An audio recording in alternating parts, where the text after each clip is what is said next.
Hi and welcome to a new video for CSIR NET. ये video होगा developmental biology के ऊपर और हम सीखेंगे cell differentiation, specification, determination, commitment, ये सब टर्मिनोलॉजी का मतलब क्या होता है। अभी डेवलपमेंटल बायोलॉजी के लिए खास कोई अलग से नोट्स नहीं है और यूट्यूब में भी अच्छे अच्छे वीडियोज़ नहीं हैं, तो इस वीडियो को अंत तक देखेंगे, काफ़ी अच्छा जानकारी मिल जाएगी आपको। तो जल्दी से एनालिटिक्स देख लेते हैं। ये पर्टिकुलर टॉपिक आता है CSIR यूनिट 5 में और क्वेश्चन जो पूछा जाता है पार्ट बी या पार्ट सी में से पूछा जाता है। ज़्यादा से ज़्यादा पार्ट सी का क्वेश्चन होता है। डिफ़िकल्टी लेवल थोड़ा डिफ़िकल्टी होता है, ये सारे question general principle and application के ऊपर से ही क्वेश्चंस पूछा जाता है। तो ये टॉपिक को अगर आप मास्टर करना चाहते हो, आप पाथफाइंडर के बुक्स यूज़ कर सकते हो। पाथफाइंडर लाइफ साइंसेज बुक 2 में थोड़ा बहुत इन्फॉर्मेशन दिया गया है डेवलपमेंटल बायोलॉजी के ऊपर, लेकिन वहाँ पे भी उतना ज़्यादा इलाबोरेटली कवर्ड नहीं किया गया है। तो टेक्स्ट बुक जैसे कि गिलबर्ट यूज़ किया जा सकता है फॉर अ डिटेल्ड अंडरस्टैंडिंग। यही टॉपिक चैप्टर 2 में दिया गया है गिलबर्ट के, और सारे बुक्स का अमेजॉन लिंक डिस्क्रिप्शन में दिया गया है। सेल डिफरेंशिएशन एक ऐसा प्रोसेस है जिससे स्पेशलाइज सेल टाइप बनते हैं। मतलब ये जो एक सेल है ये एक स्टेम सेल है। अभी इसी सेल से शायद एक न्यूरॉन बन गया, एक एपिथेलियल सेल बन गया, या फिर फाइब्रोब्लास्ट बना। ये जो न्यूरॉन, एपिथेलियल सेल और फाइब्रोब्लास्ट है, these are all terminally differentiated cell. मतलब वो एक स्पेशलाइज सेल टाइप है। इसका एक डिफरेंट मॉर्फोलॉजी है। देखिए सारे का सारे सेल एक दूसरे से डिफरेंट दिखते हैं और मॉलिक्यूलरली इसका डिफरेंट सिग्नेचर है, डिफरेंट फंक्शनैलिटी है, राइट। तो these are known as terminally differentiated cell. अभी एक एरो के द्वारा हम लोगों ने जो प्रोसेस को दिखाया है वही है सेल डिफरेंशिएशन। तो इस वीडियो में वो एरो को हम लोग इलाबोरेट करेंगे और देखेंगे सेल डिफरेंशिएशन कैसे होता है। सेल डिफरेंशिएशन के दौरान प्रोलिफरेशन कम हो जाता है, that means cells are not dividing any more, but they are now acquiring structural changes and acquiring distinct molecular properties. इसको थोड़ा एक्सपैंड करूँ तो ऐसा लगता है कि मानो कि स्टेम सेल से न्यूरॉन बनेगा, तो न्यूरॉन बनने के लिए उसको मॉर्फोलॉजिकली चेंजेस दिखना ज़रूरी है, राइट। जैसे कि डेंड्राइट्स बनेगा, एक्सॉन बनेगा, ये सब स्ट्रक्चरल लेवल पे चेंजेस आएगा, मॉलिक्यूलर लेवल पे भी चेंजेस आएगा। जैसे डिफरेंट आयन चैनल की एक्सप्रेशन और फंक्शन इंपॉर्टेंट हो जाएगा न्यूरॉन का प्रॉपर्टीज़ के लिए, राइट। जैसे कि कोई सोडियम चैनल, पोटाशियम चैनल, ये सब आ जाएगा, राइट। तो ये सारे चेंजेस देखने को मिलता है जब डिफरेंशिएशन हो रहा है। लेकिन ये प्रोसेस इतना सिंपल नहीं है, ये प्रोसेस लॉन्ग हॉल्ड है। Before understanding the process let me tell you, after a certain point cell differentiation process is irreversible. That means मानो कि स्टेम सेल से डिफरेंट स्पेशलाइज सेल टाइप बन गया, जैसे कि neuron, epithelial cell, blood cell, etcetera. तो once it is differentiated it can not go back without any induction. Like ऐसे ही सेल्फ सस्टेन वे में ये वापस ट्रैजेक्टरी में नहीं जा सकता है। मतलब न्यूरॉन कभी वापस स्टेम सेल नहीं बन सकता है अगर आपने इसको कोई स्पेशल तरीके से स्टिमुलेट नहीं किया तो। एनीवे, न्यूरॉन आज न्यूरॉन है तो कल जाके वो मसल सेल नहीं बनेगा। Once it is a neuron it would always be a neuron and it has to function like a neuron every day on a daily basis. यही खास बात होता है डिफरेंशिएटेड सेल्स का, कि वो जब भी डिफरेंशिएटेड हो जाता है वही जो प्रॉपर्टी है, वही जो फंक्शनैलिटी है, मॉर्फोलॉजी है, उसको थ्रू आउट द लाइफ इसको मेंटेन करना पड़ता है। तो ये डिफरेंशिएशन प्रोसेस में उसका ही डिटेल्स हम लोग देखने वाले हैं। तो ये जो प्रोसेस है ये स्टेप वाइज प्रोसेस है। इसका फर्स्ट स्टेज है स्पेसिफिकेशन, दूसरा स्टेज है मोर कमिटेड स्टेज और more complicated stage, it is known as determination. Specification होता है कि एक स्टेज जहाँ पे खुद से आवाज़ आती है कि भाई मुझे ये बनना है, right. So it might be a internal signal, ऐसा भी हो सकता है एक्सटर्नल सिग्नल इन्फ्लुएंसेस भी है। लेकिन इस पर्टिकुलर स्टेज का खास बात यह है कि ये रिवर्सिबल है। मतलब यहाँ पे जैसे जैसे इन्फ्लुएंस मिलते जाएगा एक्सटर्नल या इंटरनल, इसका जो अल्टीमेट फेट चॉइस होगा वो डिफरेंट हो सकता है। So still it's a liable stage, so it's a volatile stage, transient stage आप समझ सकते हो। लेकिन स्टेज 2 जो है, जो कि more advance stage of commitment है, जिसको बोलते हैं डिटर्मिनेशन। मतलब इस स्टेज के बाद डिटरमाइन हो चुके हैं सेल कि भाई मेरे को यही बनना है, यही फेट एक्वायर करना है, दूसरा कोई भी फेट मैं नहीं चूज़ करूँगा। ये आप आपका खुद का जीवन में सोच सकते हो। जब आप क्लास 11-12 में थे तब आप सोचते थे कि भाई मैं either I will take science stream, either I will take art stream और कॉमर्स स्ट्रीम, राइट। लेकिन आपने कुछ लिया नहीं। लेकिन एक स्टेज के बाद आपने साइंस स्ट्रीम ही लिया था, राइट। तो आपको जो भी करना है साइंस स्ट्रीम में ही किया है, करना है, राइट, उसको बोलते हैं डिटर्मिनेशन। तो आप लोग थोड़ा सा ज़्यादा डिटरमाइंड बन गए कि आपको साइंस ही करना था, राइट। एंड लास्टली आप शायद कोई एक बेसिक साइंस लेके रिसर्च कर रहे हो या फिर डॉक्टर बने, इंजीनियर बने, वो है एकदम terminally differentiated state, right. Anyway, तो अब हम ओवरऑल समझ गए कि ये प्रोसेस क्या होता है। अब थोड़ा सा डिटेल में इसको इलाबोरेट करेंगे। तो फर्स्ट स्टेप इज स्पेसिफिकेशन। तो ये जो स्पेसिफिकेशन स्टेज है, इसमें क्या होता है कि the tissue could be specified when it is capable of differentiating autonomously. तो इसका मतलब क्या होता है, अगर हमने सेल को लिया और सेल को एक न्यूट्रल एनवायरनमेंट में छोड़ दिया, मतलब कोई एक्सटर्नल इन्फ्लुएंस नहीं है, ऐसे एनवायरनमेंट में छोड़ दिया, मतलब मानो कि सिंपल पेट्री डिश में, कल्चर में छोड़ दिया इसको, तो इसका इंट्रिंसिक प्रोग्राम और इंट्रिंसिक विल के वजह से इसका डिफरेंशिएशन हो सकता है। और यही स्टेज को बोलता है स्पेसिफिकेशन। मतलब जो cell specified to be muscle है, वो जस्ट अपने ऐसे पेट्री डिश में छोड़ दिया, वो इवेंचुअली क्या बनाएगा, मसल सेल। जो सेल मानो कि न्यूरॉन बनने के लिए स्पेसिफाइड होने वाला है, वो क्या बनाएगा, न्यूरॉन ही बनाएगा, राइट। तो ये जो इंट्रिंसिक फैक्टर्स है, ये स्पेसिफिकेशन के लिए हेल्प करता है। लेकिन यहाँ पे और एक इम्पॉर्टेंट बात हम लोगों को समझना है कि स्पेसिफिकेशन रिवर्सिबल भी हो सकता है। मतलब आपने एक मसल सेल लिया और एक या फिर एक सेल लिया जो कि मसल बनने वाला है, तो ऐसे अर्ली स्टेज में उसको एक न्यूरॉन कल्चर में डाल दिया, मतलब उसका सराउंडिंग में जो नेबर्स है सारे के सारे न्यूरॉन हैं।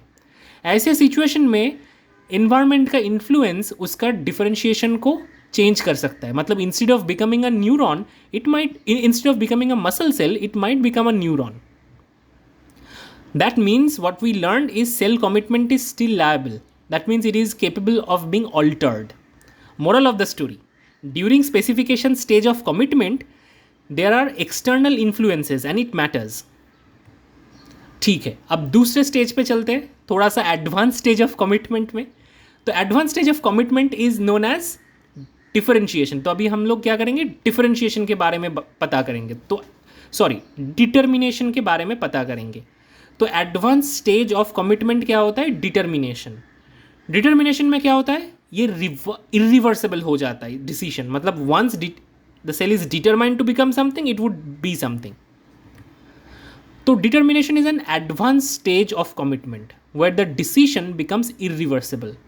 A cell or tissue is said to be determined when it is capable of differentiating autonomously even if it is put in a particular environment. मतलब एक दूसरा environment में उसको डाला गया है, फिर भी वो जो बनने वाला था वही बनेगा। मतलब अगर ये पर्टिकुलर सेल टाइप को लिया जो कि डिटरमाइंड है अभी न्यूरॉन बनने के लिए, ठीक है, अभी इसको हम लोग डिफरेंट एनवायरनमेंट में रखे, इसको न्यूरॉन के साथ रखे, इसको मसल्स के साथ रखे, इसको अलोन छोड़ दिया, और हर हालात में चाहे कुछ भी एनवायरमेंटल सिचुएशन हो जाए, हर एक हालत में इसका एक ही फेट चॉइस था, वो है न्यूरॉन। मतलब ये थाम लिया है कि भाई मेरे को न्यूरॉन ही बनना है, तो न्यूरॉन ही बनेगा वो, अभी environment would not matter. So moral of the story, after determination things are rigid, decisions are rigid, external influences would not matter any more, right. So ये जो दो इंपॉर्टेंट स्टेज है इसके बारे में हम लोगों ने समझ लिया, लेकिन अभी समझना बाकी है काफ़ी चीज़ें. क्या बाकी है कि एक डिफरेंशिएटेड सेल एक नॉर्मल स्टेम सेल से कैसे डिफरेंट है. तो ये एक अनडिफरेंशिएटेड सेल है और वो एक डिफरेंशिएटेड न्यूरोनल सेल है. तो इन दोनों के बीच में अंतर क्या है. Point of difference could be multiple. जैसे कि मॉर्फोलॉजी के बात अगर करेंगे तो आप देख सकते हो कि न्यूरॉन और ये अनडिफरेंशिएटेड सेल में काफ़ी डिफरेंस है मॉर्फोलॉजी में. क्रोमैटिन लैंडस्केप, कौन सा वाला जगह क्रोमैटिन का एक्सेसिबल होगा, कौन सा वाला जगह इनएक्सेसिबल होगा, ये पूरा चीज़ डिफरेंट है दोनों पर्टिकुलर सेल स्टेट्स में. अब जीन एक्सप्रेशन डिफरेंस तो होगा ही. ऐसे हो सकता है कि अनडिफरेंशिएटेड सेल में एक सेट ऑफ जीन एक्सप्रेस हो रहा है, तो डिफरेंशिएटेड सेल में कुछ दूसरा सेट ऑफ जीन एक्सप्रेस्ड हो रहा है. कुछ ओवरलैप भी रह सकता है, कुछ यूनिक जीन्स भी रहेगा, राइट. अब protein related differences, regulatory RNA related differences, ये सारे पॉइंट ऑफ डिफरेंस ये डिफरेंशिएटेड सेल को अनडिफरेंशिएटेड सेल से अलग करता है. And that's why we can appreciate differentiated cell is a different kind of cell, a specialized kind of cell. तो देखते हैं कि कौन सा मॉलिक्यूलर मैकेनिज्म है सेल डिफरेंशिएशन का, और तरह तरह की मॉलिक्यूलर मैकेनिज्म्स पॉसिबल है सेल डिफरेंशिएशन के लिए. हम एक दो स्ट्रैटेजी डिस्कस करेंगे. तो एक हाइपोथेटिकल स्ट्रैटेजी ले लेते हैं बेस्ड ऑन एक्सपेरिमेंटल एविडेंसेस। तो ये स्ट्रैटेजी में क्या होता है, ये हमारा जो सेल है इसका दो ऑल्टरनेटिव फेट है, दो डेस्टिनेशन है, ऐसे आप समझ सकते हो। पहले तो ये एपिथेलियल सेल बन सकता है, ये पॉसिबिलिटी 1 है। दूसरा है ये न्यूरॉन बन सकता है, इसका पॉसिबिलिटी 2 है। क्वेश्चन है कि कौन सा वाला रोड ये लेगा और कौन सा वाला फैक्टर डिटरमाइन करता है कि ये road would be favoured then the other road. आप ऐसे सोच सकते हो कि there are master transcription regulators, जैसे TFA और TFB समझ लिया आपने, और there are internal and external influences that tells that अभी ट्रांसक्रिप्शन फैक्टर A को चालू कर दो, B को ऑफ कर दो, या फिर A को ऑफ कर दो, B को चालू कर दो और एक पर्टिकुलर फेट ले लो। तो ऐसे transcriptional mechanism can lead to differentiation into specific fate और acquisition of a specific fate. तो एक रियल लाइफ एग्जांपल देते हैं, जैसे CD4+T हेल्पर सेल के बाद अगर हम करेंगे, इसका बहुत सारा फेट हो सकता है, ये बहुत सारा सेल टाइप में डिफरेंशिएट हो सकता है, जैसे TH helper 1 sub class, TH17, TH follicular T cell, then TH2 cells, ऐसे। अभी क्या है, तरह तरह के साइटोकाइंस होता है जो क्या करता है, एक एक्सटर्नल इन्फ्लुएंस जैसे काम करता है, एक्सटर्नल सिग्नल जैसे काम करता है। अभी एक्सटर्नल सिग्नल के वजह से क्या होता है, कुछ master regulator gene up regulate हो जाता है ये CD4TH हेल्पर सेल में। जैसे कि जब ये master regulator gene T-BET up regulate हो जाता है तो हमेशा डिफरेंशिएशन ट्रैजेक्टरी TH1 के ओर चला जाता है। ऐसे तरह तरह के मास्टर रेगुलेटर्स एक्टिवेट हो सकता है। तो ये मास्टर रेगुलेटर करता क्या है, तो हर एक master regulator different gene expression module को रेगुलेट करता है। अभी ये जीन एक्सप्रेशन मॉड्यूल के बीच में सिमिलरिटी हो सकता है लेकिन यूनिक फैक्टर भी है। तो कौन सा वाला जीन एक्सप्रेशन मॉड्यूल एक्टिवेट हो रहा है, कौन सा वाला मास्टर रेगुलेटर काम कर रहा है, उसके ऊपर डिपेंड करता है कौन सा टर्मिनल फेट एक्विजिशन होगा, राइट। तो हम लोगों को थोड़ा सा पता चल गया कि टी सेल डिफरेंशिएशन कैसे हो जाता है। अगर आपको डिटेल पता करना है टी सेल डिफरेंशिएशन के बारे में, आप आई बटन में क्लिक कर सकते हो। तो अभी एक ऑल्टरनेटिव स्ट्रैटेजी देखते हैं। ये तो only and one and only strategy नहीं है, देयर आर मेनी स्ट्रैटेजीज। अब मान लीजिए यहाँ पे एक पर्टिकुलर मास्टर रेगुलेटर है, master regulator 1 and master regulator 2। अभी मास्टर रेगुलेटर 1 एंड 2 दोनों ही एक पर्टिकुलर ट्रांसक्रिप्शन फैक्टर को जनरेट करता है। अब दोनों ट्रांसक्रिप्शन फैक्टर क्या करता है, दोनों जीन एक्सप्रेशन मॉड्यूल को रेगुलेट करता है। अब ये दोनों जीन एक्सप्रेशन मॉड्यूल एक दूसरे के साथ ओवरलैपिंग है और एक दूसरे को सप्रेस कर रहा है। Module 1 is suppressing module 2, module 2 is suppressing module 1। तो ये म्यूचुअल सप्रेशन के लिए कोई भी सेल फेट अभी एक्विजिशन नहीं हुआ है, ना ही ये एपिथेलियल सेल बना, ना ही ये न्यूरॉन सेल बना। अभी ये स्टार्टिंग पॉइंट में है, अनडिफरेंशिएटेड सेल स्टेज में है। तो अभी इसमें हेट्रोजिनिटी कैसे लाया जाए, एक उपाय हो सकता है कि micro RNA. So micro RNA आया और मास्टर रेगुलेटर 2 के mRNA को कर दिया डिग्रेड। तो ऑब्वियसली मास्टर रेगुलेटर 2 जो है उसका ट्रांसक्रिप्शन नहीं होगा, तो मॉड्यूल 2 अभी टोटली ऑफ हो गया। अब मॉड्यूल 2 जब ऑफ हो गया, मॉड्यूल 2 मॉड्यूल 1 को सप्रेस कर रहा था इनिशियली, तो अभी वो सप्रेशन भी हट गया। अब मॉड्यूल 1 फर्दर मॉड्यूल 2 को सप्रेस कर देगा, एनीवे मॉड्यूल 2 ऑफ है और module 1 gene expression module 1 activate हो चुका है। दैट मीन्स एक पर्टिकुलर ट्रैजेक्टरी फॉलो होगा और शायद यहाँ पे एपिथेलियल कैरेक्टरिस्टिक्स आने लगेगा। तो ये भी एक ऑल्टरनेट स्ट्रैटेजी हो गया कि कैसे डिफरेंशिएशन हो सकता है या फिर डिटर्मिनेशन हो सकता है, राइट। एक स्ट्रैटेजी हम लोगों को पता चल गया। अभी ये तो सिर्फ 2 ही स्ट्रैटेजी है, ऐसे कितने स्ट्रैटेजी होंगे। तो there are many regulatory mechanism such as epigenetic control हो सकता है, माइक्रो आरएनए मेडिएटेड कंट्रोल हो सकता है, ट्रांसक्रिप्शनल कंट्रोल हो सकता है, प्रोटीन डिग्रेडेशन मेडिएटेड कंट्रोल हो सकता है और बहुत सारा लेवल ऑफ रेगुलेशंस हो सकता है जो कि एक फेट चॉइस में और डिफरेंशिएशन प्रोसेस में हेल्प कर सकता है। ऐसा भी हो सकता है इस सारे मैकेनिज्म्स में से कुछ डिफरेंट कॉम्बिनेशंस यूज हो रहा है, वो भी हो सकता है। And that makes developmental biology so complicated and interesting at the same time. तो अगर आप मान लीजिए एक डिफरेंशिएटेड सेल वर्सेस एक स्टेम सेल है, दोनों का हम लोग प्रोमोटर रीजियन को देख रहे हैं, उसका प्रोमोटर में भी काफ़ी डिफरेंसेस देखने को मिल जाएगा।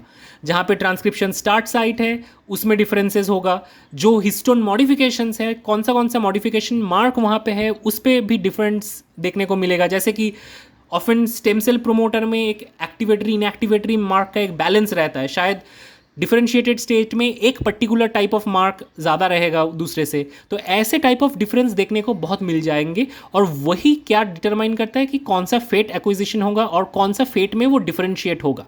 ठीक है, तो ऐसे ही हम लोगों ने समझ लिया इस वीडियो के द्वारा कि डिफरेंशिएशन क्या होता है, स्पेसिफिकेशन क्या होता है, और कमिटमेंट क्या होता है। राइट, लीनिएज कमिटमेंट बहुत ही इंपॉर्टेंट चीज़ है, डिफरेंशिएशन के पहले लीनिएज कमिटमेंट होता है। So differentiation is the outcome, okay.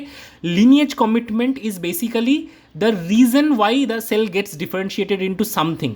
ठीक है, और यही कमिटमेंट के भीतर दो स्टेप्स है, एक initial step which is reversible known as specification, एक इरिवर्सिबल स्टेप है जिसको बोलते हैं डिफरेंशिएशन।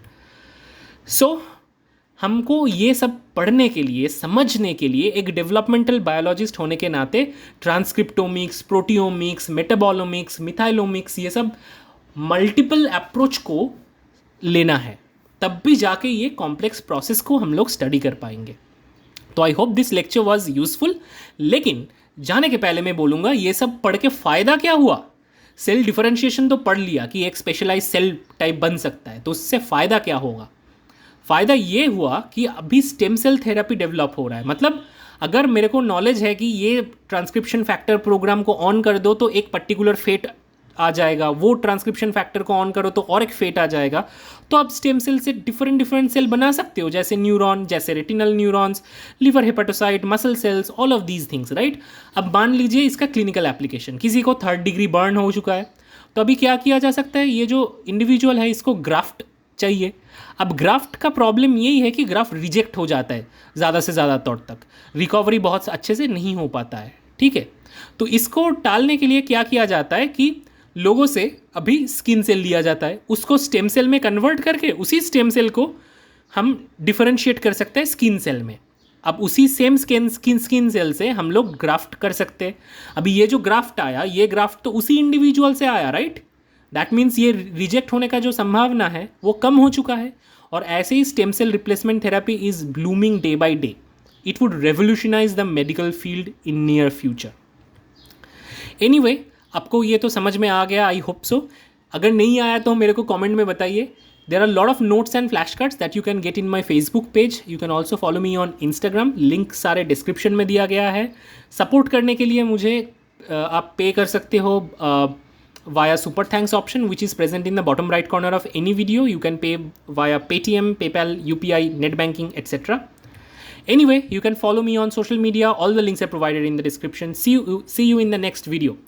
रेलेवेंट वीडियो और रेलेवेंट प्लेलिस्ट का इन्फॉर्मेशन यहीं एंड स्क्रीन में आपको मिल जाएगा यहाँ पे, तो उसी प्लेलिस्ट में जाके बाकी सारे वीडियोस भी देख लेंगे। और डिस्क्रिप्शन चेक करना मत भूलिएगा, क्योंकि जब भी इसी रिलेटेड कोई एक क्वेश्चन हम लोग सॉल्व करेंगे, उसी पर्टिकुलर वीडियो के लिंक डिस्क्रिप्शन में ही मिलेगा आपको।